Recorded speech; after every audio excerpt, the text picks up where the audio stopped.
E aí, em Corumbá também tem movimento maior, gente, na região do Pantanal, né? Desde o dia 15, o movimento já aumentou. A Fundação de Turismo estima 10 mil pessoas passando por lá no movimento do mês de dezembro, aumento de 10% em relação ao ano passado. E tem 3 ônibus extras já para dar conta dessa demanda. Sextas-feiras são os dias mais movimentados, sextas-feiras que antecedem Natal e Ano Novo também na expectativa aí em Corumbá. Desde o início da semana, pilotos e comissários das principais companhias aéreas estão parando das 6 às 8 da manhã em alguns aeroportos num protesto à falta de acordo salarial e condições de trabalho.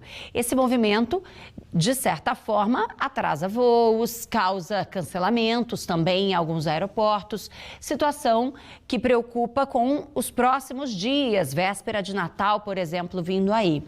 Como fica o passageiro que já marcou a viagem com antecedência para rever os parentes, os amigos, aquela viagem de férias? Leandro Provenzano, que é secretário-geral da Comissão de Consumidor da OAB, está ao vivo com a gente para explicar isso. Atrasos, cancelamentos, como a gente deve lidar com isso, hein, Leandro? Bom dia para você. Bom dia, Maureen. Bom dia. Esse caso de cancelamento agora que está sendo comum ser feito pelas empresas de transporte aéreo deve ser tomado e deve ser registrado pelo consumidor que passar por qualquer tipo de problema como esse. Então, a gente sempre pede para que o consumidor guarde o bilhete da passagem aérea, que ele guarde também os comprovantes de pagamento, porque caso ele tenha algum prejuízo decorrente desse atraso ou desse cancelamento de voo, ele possa então reivindicar seus direitos perante o judiciário.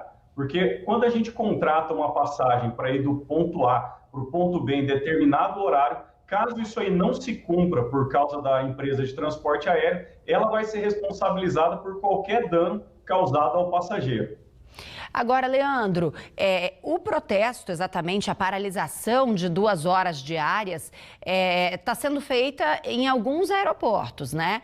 Mas tem esse efeito cascata por causa dos horários dos voos que estão ali entre os estados. E aí, quando o atraso, por exemplo, está entre um voo e outro e o passageiro perde a conexão?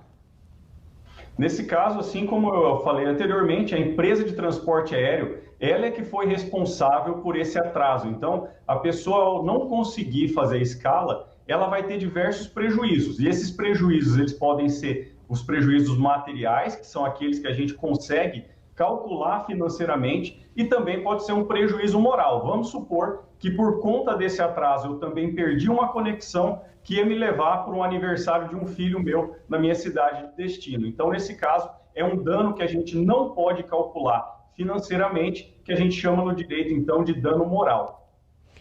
Outra dúvida, né? A partir de quantas horas de atraso começam aqueles benefícios de alimentação, de hospedagem, de ligações? Certo.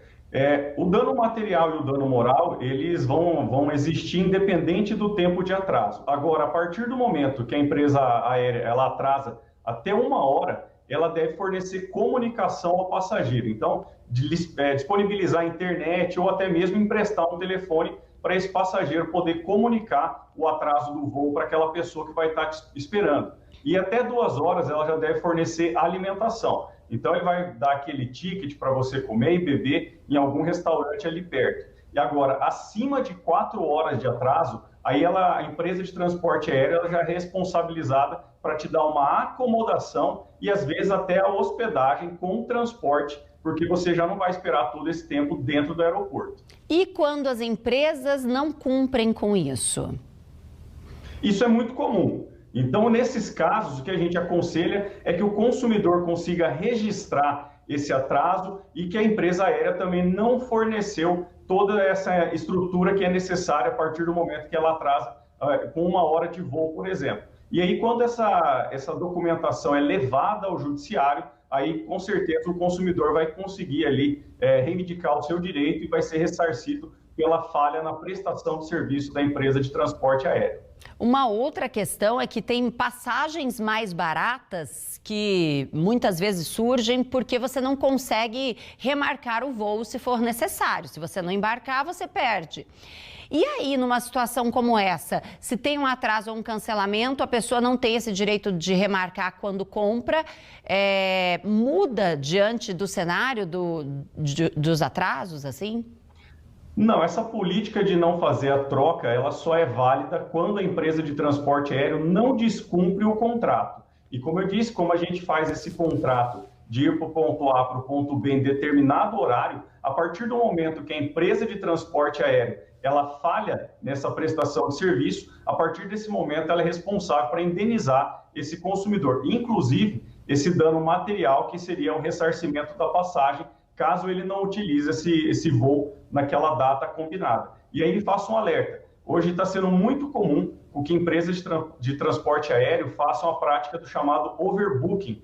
Então, muitas vezes eu comprei a minha passagem com antecedência e eu sou preterido no voo. Então, a empresa de transporte aéreo ela vai levar nesse voo uma pessoa que pagou mais caro na passagem em detrimento do meu lugar. Então, eu vou ficar aqui e outro passageiro vai fazer a viagem. E aí a dica que a gente dá é sempre filmar aquele painel do voo onde não vai estar que o voo foi cancelado. Com isso, o passageiro consegue provar essa prática do overbooking.